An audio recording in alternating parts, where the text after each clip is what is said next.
I'm actually in Atlanta. So I north lived of there for Atlanta. 5 months to do a series. I know it well. Where are you from? Your accent. I'm from Brazil. You're from Brazil. Né? Vai Vos falar falar português. português?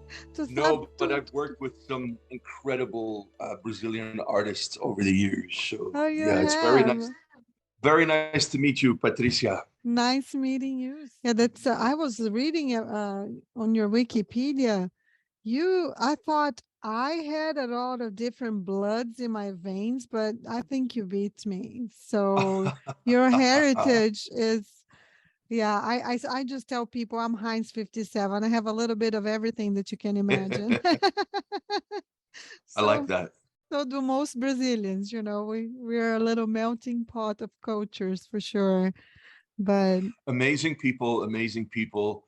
I lived in New York for over 2 decades, and I'll never forget Copa del Mundo 90 because we closed down Little Brazil, which is 46th and 47th Street in Manhattan. The celebrations were great, but also Brazilian people have such a great heart for God.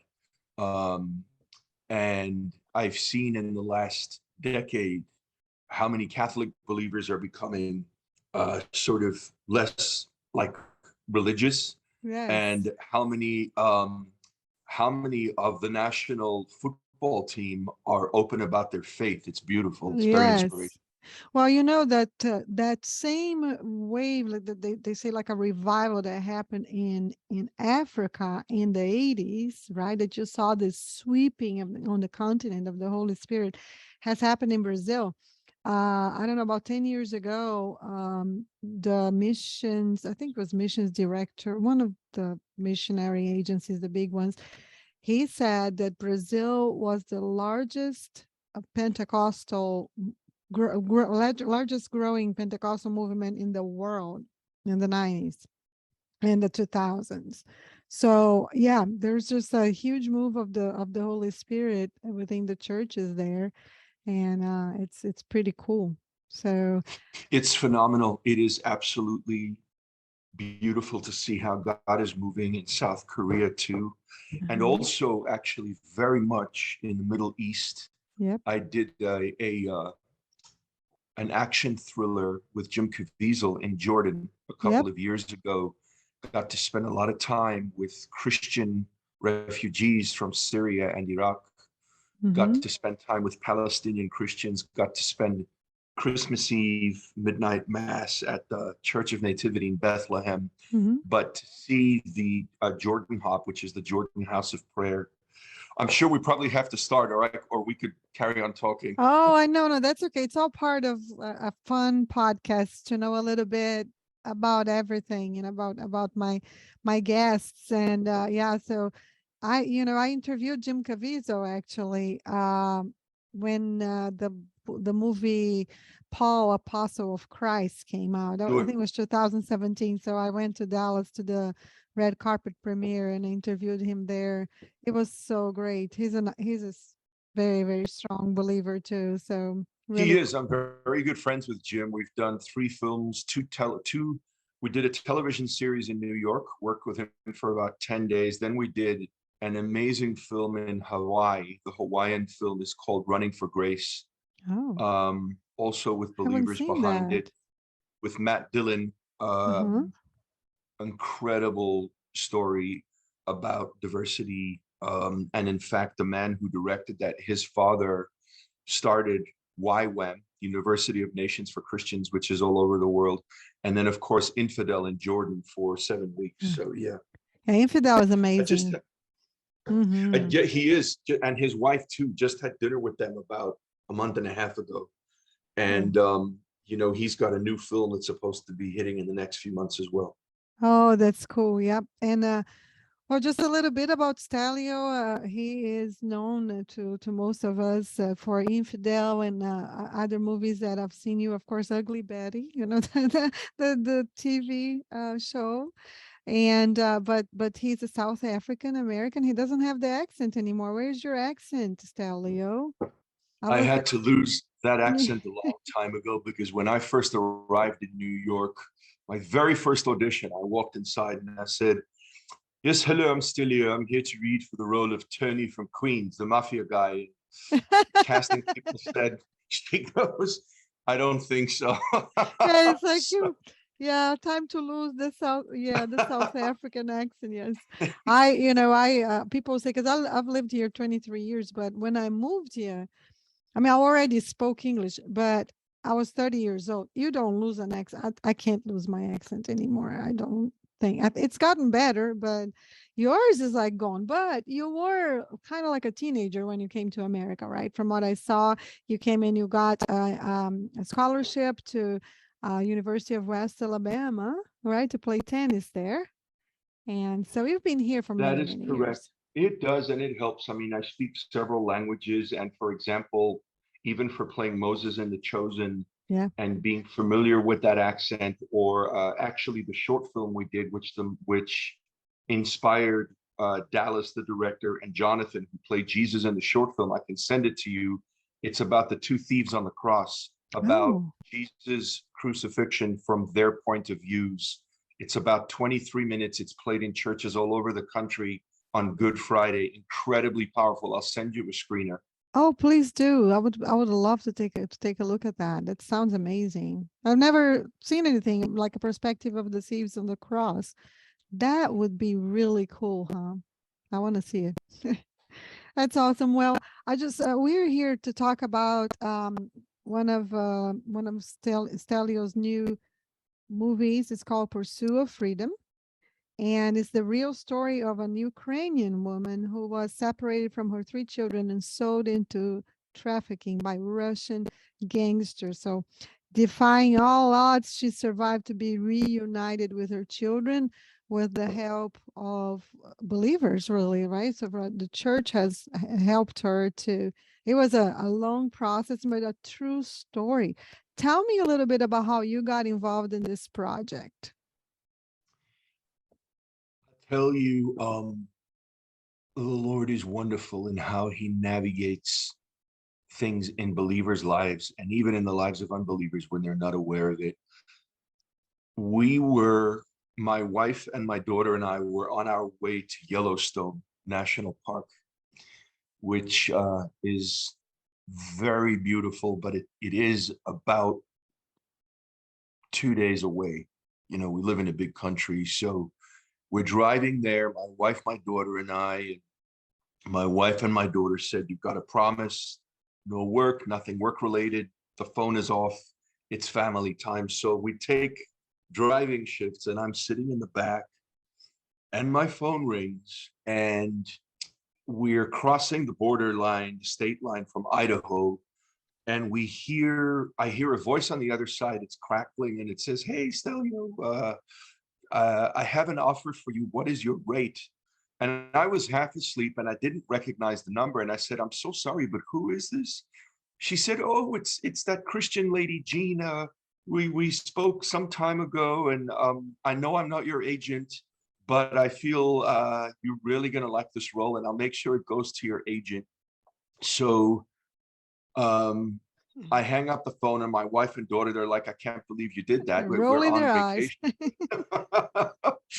Exactly. But that night, in the hotel room, I read it. I read it again. I read it a third time, and I just felt that I knew immediately the character Bedros's heart. I connected with him right away. I had great ideas about how I could be worthy of the role, and we all have different gifts of what we connect to. We also have weaknesses. With this specific role, it was immediate for me. It was like putting on a shirt that is my favorite shirt, but it was very Mhm. important to me to have a serious conversation with the director, like I do before every project, determining if I'm going to take it, because I've been doing it, since the Last Supper. I've been an actor for a long, long Oh, time. yeah. So I wanted to hear his vision. I wanted to know about the cinematographer. I wanted to know how it would be shot. I wanted to make sure it wasn't going to be overly preachy, that it was just here's a true story. These people happen to be Christians. I didn't want the film to be a sermon because I'm not a fan of those kinds of films. Mm-hmm. That's not to say that they aren't good. It's just that, as with the Bible, it's written for believers and non-believers. And if you look at most of the New Testament, it's actually for believers. Corinthians, Mm-hmm. Thessalonians, Acts. So there is an audience for those films, but we are to be fishers of men, and I'm more interested in real cinema. I Mm-hmm. don't go to the cinema to see a sermon. I go to the cinema to be entertained and inspired and my thoughts provoked. I go to church to hear a sermon. Mm-hmm. So we had a great conversation, and I knew God was definitely calling me to do the role, and that's how I got involved. And then, sorry, once the film was finished, the producer and director knew that I'm friends with a lot of the studios and distributors because I've been in their films for so many years. And they said, could you help us get distribution so it could be seen in theaters and everywhere streaming? Mm-hmm. So yeah. And it's right now in cinemas, right now, actually, because I just looked on where it is near me, and it is right now being featured in cinemas for a short period of time, I'm sure, and then it's gonna go to streaming. Do you know where? Actually, yes, I can tell you everything. Where are you located? You're in Dallas? No, I am in Atlanta, Georgia. You already told me that. I'm a terrible listener. I'm That's all sorry. right. It is not playing in Atlanta. The reason I asked where you're located is because I can send you a screener Yeah, I so already that you have can. that. Already have Okay, that. yeah. I was just So yes, I thought that I saw it in a theater near me, but I guess I misunderstood. well, no, it is playing in theaters. It's playing in 7 cities at the moment, plus many church screenings. It is also simultaneously already available on iTunes, Apple TV, Mhm. Amazon Prime, Comcast Dish, DirecTV, Roku, Mhm. probably about 20 to 25 platforms, Google, Awesome. Vimeo, YouTube. Yes. That's great. So people can watch it. Definitely. It's a great movie. And it talks about a subject that's very dear to my heart. I actually worked with a ministry called She is Safe, an organization that works with human trafficking victims in the seven of the countries in the world where the issue is most prevalent. Middle East, Indonesia, um, South Sudan, India, of course. There's just 7 countries there. And so I worked, their president of this organization is a good friend, and I worked with her during the pandemic for about a year. And I just, I knew a little bit about the human trafficking, but of course, being immersed in this organization and the issues that we hear in America, we talk about, oh, human trafficking growing in America. People don't realize that we are like one of the safest countries when it comes to human trafficking, because some of these countries where where these victims come from, human trafficking sometimes is part of their culture. They sell their children to be able to feed the other children. It's just that's just the reality of it, and it is horrific. And I know that one of the things that you were exposed during the filming and the producing of this movie is about the realities of what human trafficking looks like in countries like Ukrainian and other places. So tell me a little bit about your experience with that and how Christians in America should open up their eyes to the realities of what's going on out there. You make such wonderful points so wisely. We're very naive here. I originally became very involved with this subject matter in doing research for a different role called Selling Isabel, which was a very successful true story about a woman who was trafficked, survived it, wrote the script, produced it, and played the lead role in the story of her own life. Wow. A Swedish actress named Frida Farrell. The film won in Raindance. It won everywhere. It got an incredible release. But the hardest process of that for me, because I was playing one of the heads of the organizations, was the brutal reality that governments are doing nothing. They're Mm, doing so little, and in some cases are actually involved with underworld crime. by almost taking money under the table. I can't get into more details than that because there's things I knew that I can't repeat that I wish I Of didn't course. know. When it comes to Christians in America and the American government, what we don't realize here is how easy we have it. We do need to be doing more because the law is a double-sided coin, Patricia, in the form of the way it protects the criminal. These guys are at the very top of these organizations. These underworld characters are located in some very ominous locations. There's probably 50 people between them and the very entry-level person who starts taking photographs of kids from a white van that's parked outside a school front. The law says in certain states, police officers can't even go up to the car and say, why are you parked here taking photos? We need to see your camera. They can't even do that. They protect the criminal Wow. instead of the child. And believers have to be incredibly aggressive because to me, this is spiritual warfare. They Yes. have to be incredibly aggressive in praying that our secular world, the non-believing world, understands this demonic practice, which has become terrifyingly profitable. Yes. And ironically, in those countries where a lot of these young girls are sold in order for families to survive, they don't even appeal to these organizations anymore. They are fixated on American women. They're fixated on Hollywood Americans and American blondes. And it becomes, I learned so much. It was devastating for me because I'm a Yeah. father to now a 15-year-old, Yep. to the point where I was so paranoid. I would, in prepping for the film, when I got back into town, because we didn't shoot it here, I would drive around my school to see who was parked to make sure they Yep. weren't taking photos. And the church has to be more active in understanding the justice of the law, how it parallels with being a spiritual warrior for God and using wisdom. The word says to be wise as the serpent, but innocent as the dove. Mm-hmm. And believers need to, from this perspective, and this is not me judging them, but they need to wake up Absolutely. because, yeah, our border states here, there is so much happening we're not aware of. I have friends that are border patrol that are seeing things that are devastating with mules. It's happening all over the world, but the church, God's people, have to be a lot more active. And I'm Mm-hmm. encouraged to see that there are churches that have this ministry and Yes. they're partnering with organizations that are law enforcement. A lot of times it's former Navy SEALs.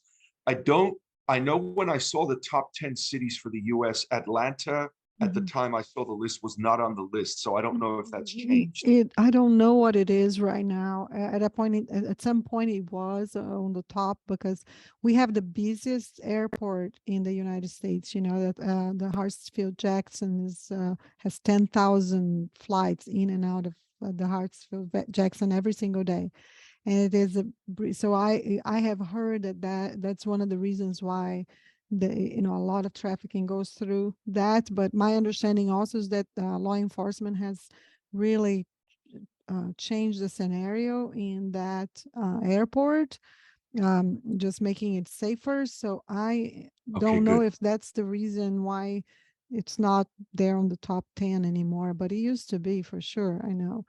But regardless of here in America, um, the human trafficking is growing, no question. Like you said, especially with this borders being so open, we know that has for sure brought not just human trafficking into the United States, but other issues as well. When you open the borders so wide, but we have a huge issue in these countries, where human trafficking has been actually part of the makeup of the country for many many many years, right? And that's what you were exposed when you were when you were shooting pursuit of freedom. So you were exposed to the realities of the was it the Ukrainian mafia and human trafficking and all of that. Tell us a little bit about what you learned. You know, when I read the script, it was important for me to know from George and from Lonnie, and God bless them both for giving this woman and her children a voice, because women's voices are often censored all over the world. In America, thank God we have voices that can be heard. In reading the story, I wanted to know from Lonnie and George, because I wanted to honor it. Over the course of my career, I've played some hugely important and well-known real-life figures, and I needed to know how much of the story was true. You know, why are we so obsessed with making sure that people's names are known, only to find out the characters' names are actually not their real names? It's for their safety because they're out in the mission field. The greatest thing that I learned with regards to, you know, the characters Armenian, kidnapped out of Ukraine, Russian gangsters, was that Armenia, which right now is being attacked by Azerbaijan, and was really at the heart of the start of Christianity, is they have such a tumultuous government. And this happened a while ago with Anna and her children, that the long arm of the enemy, if you will, coming out of Russia, Ukraine, basically every former Russian state that was part of the USSR, is so incredibly tough to deal with, because there's a tremendous amount of lawlessness. There's no accountability, and they don't have access to the immediate, direct response of law enforcement and special crimes tactical units that we have here, with infrastructure and finances, with technology, helicopters, everything that they need to basically take down an organization immediately. In reading the script, seeing the story, and then actually seeing it on the big screen, because we had an opening night here on Friday, which was incredibly well attended, not a dry eye in the house. I learned something from the film, seeing it on the big screen, that I didn't get on the laptop when we had gone through notes on post-production, that you don't get when you see a film. And that's the beauty of the art, and why I think film is the greatest medium. It combines all the other mediums: writing, cinematography, music, acting, you know, wardrobe, costume design. What I learned was how intimate and personal this specific piece was. It took all Christians, and you said it before, an American pastor at the Russian mission it was the Russian mission in Ukraine, an Armenian missionary that happened to be at a conference, a nurse in Holland who happened to be a believer. And to me, it became very intimate and personal, because we're called to go out in the field. And Paul encountered this when he was in prison. And the thing I would equate it to biblically, which is so magnificent, is that when Peter fell in the water, when he tried to walk on water and he took his eyes off the Lord, he cried out to him and he said, "Save me." And the Lord did save him. And he said, "Why, you have little faith, why didn't you trust?" The next verse says, when they were back in the boat, the storm was calm.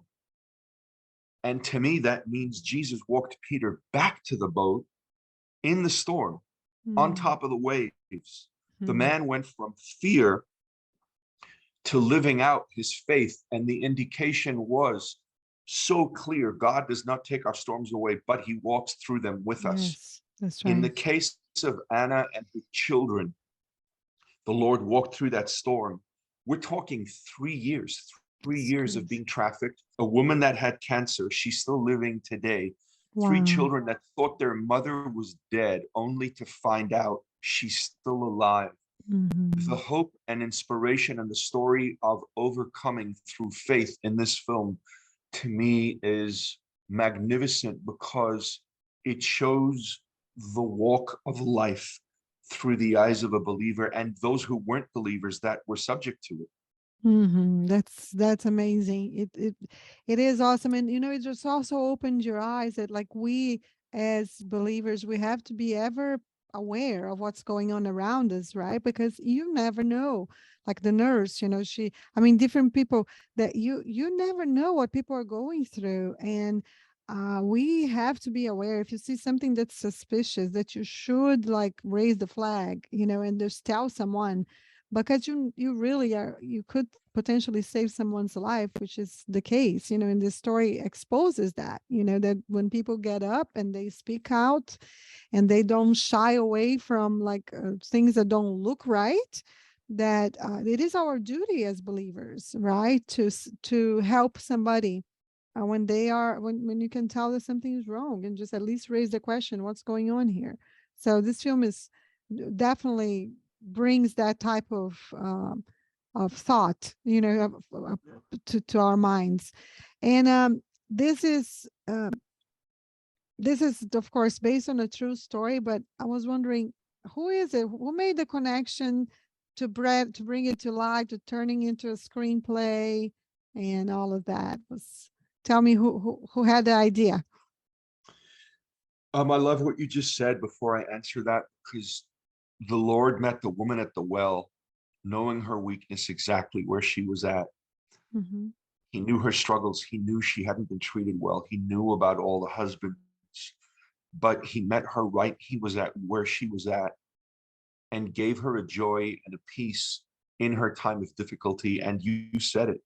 If we're not there to encourage and lift one another up and have humanity, then what are we here for? You know? Exactly. Um, so an incredible amount of credit has to go out to Lonnie Norris, who produced the film.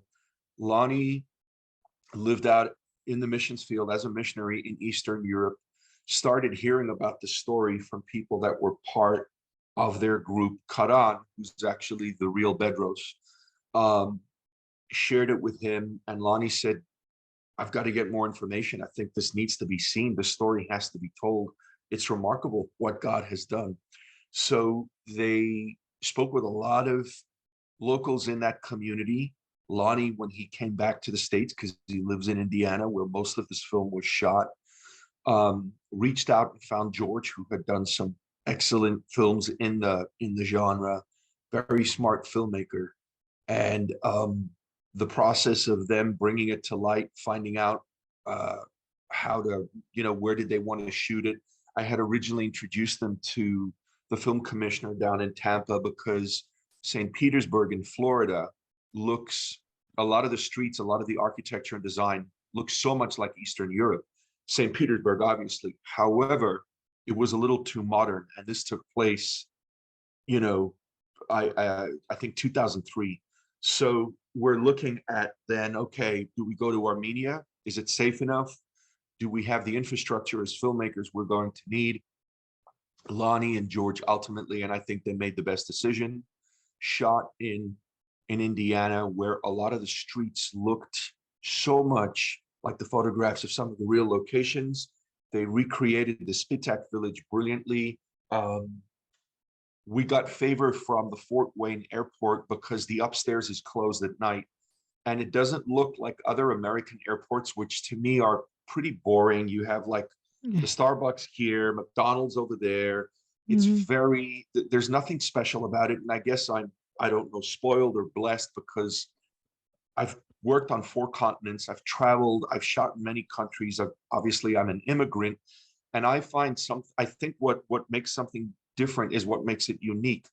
That airport in Fort Wayne doesn't have a lot of advertising. There aren't a lot of franchises everywhere. It's got what's called in cinematography depth of field without having to worry about using too much set design to cover things up. And the lights were good. The hues were blue and brown. And I give them a tremendous amount of credit because Lonnie's got a heart for God. And again, he wanted to give Anna and her children a a voice, and I credit him for that. And I feel very honored to have been part of the film. I was nervous because we had a phone call after they had a screening in Indiana at the embassy, which is an absolutely gorgeous theater, almost 2,000 people there. I couldn't make it. I was in New York shooting a new film for Jennifer Esposito, her directorial debut. And it was the day after the premiere, and Lonnie was at home, and I said, gosh, Lonnie, I can't wait to hear what Bedros Karan thinks of the film. He goes, oh, hold on a second. He's right here. so, so Bedros gets on the phone and he goes, Stelio.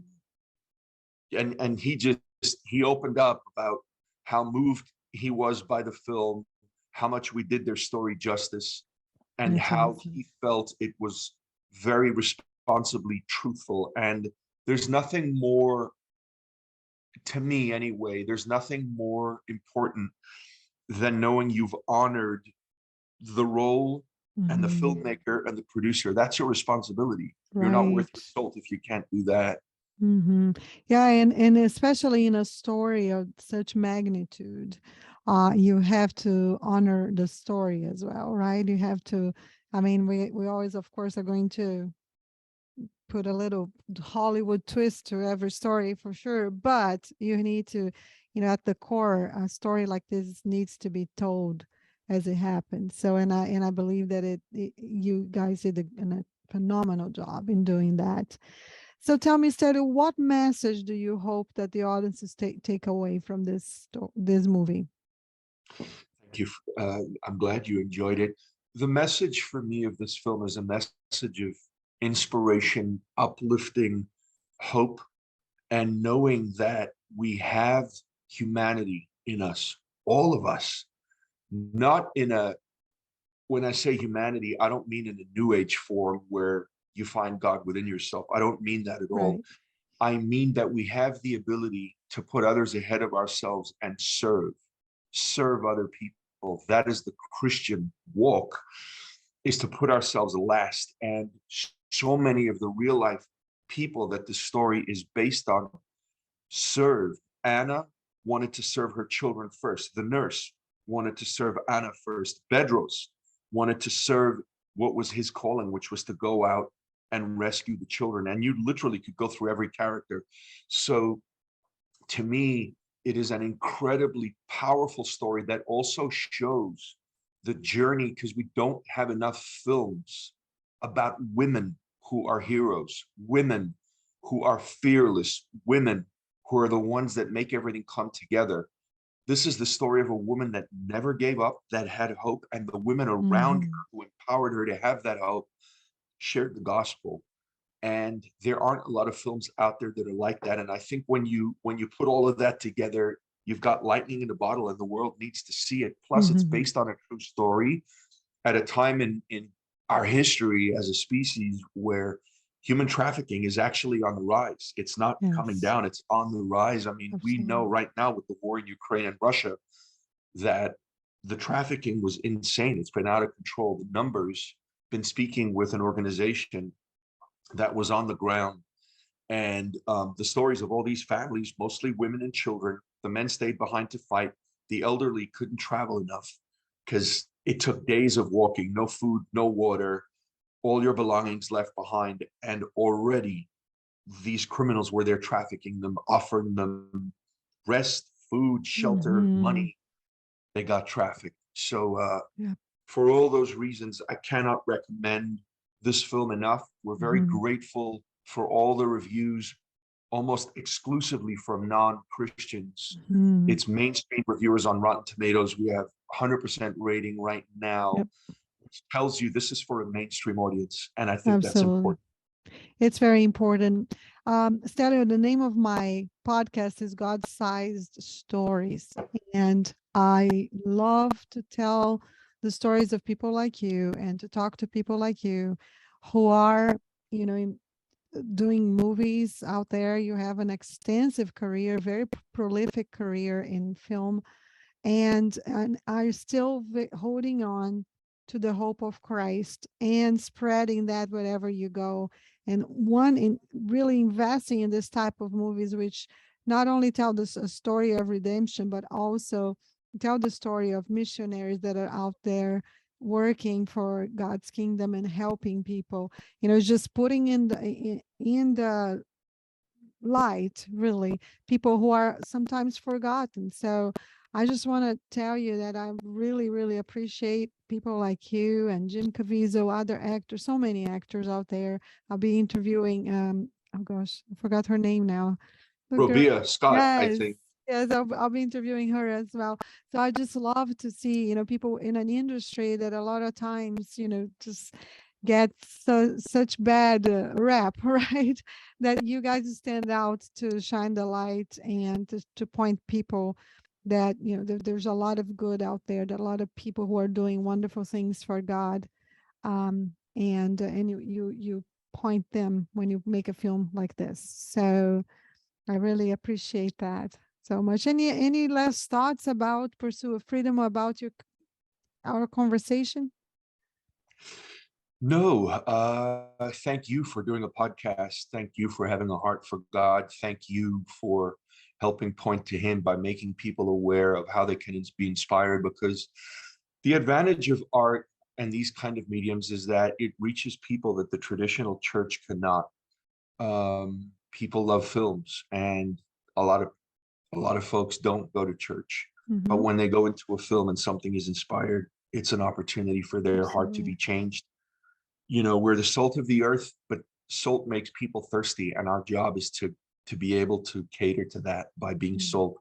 So everybody go out and see it. It's available now on Yes. demand everywhere, every platform on demand, as well as in theaters for a couple more days. We Yep. will continue to be doing our church screenings, and thank you for giving us an opportunity to discuss our film with you, Of Patricia. of course, Stelio. Obrigado. De nada. It was a pleasure, and I will make sure to put all on my show notes. It'll be on my YouTube channel and on my podcast, all this information, and on my blog as well. So I'm excited to have interviewed you, and I wish you the very best. May God continue to Thank you. bless you in your You career. too. Thank you so much. And I'll send you information on that other film about the crucifixion. I'll That'll send you the be screener. awesome. And enjoy your interview with Robia. I appreciate you. Thank you, I Patricia. It's a appreciate pleasure you too, speaking Stelio. with you. Muito obrigada. De nada. Ciao. Ciao.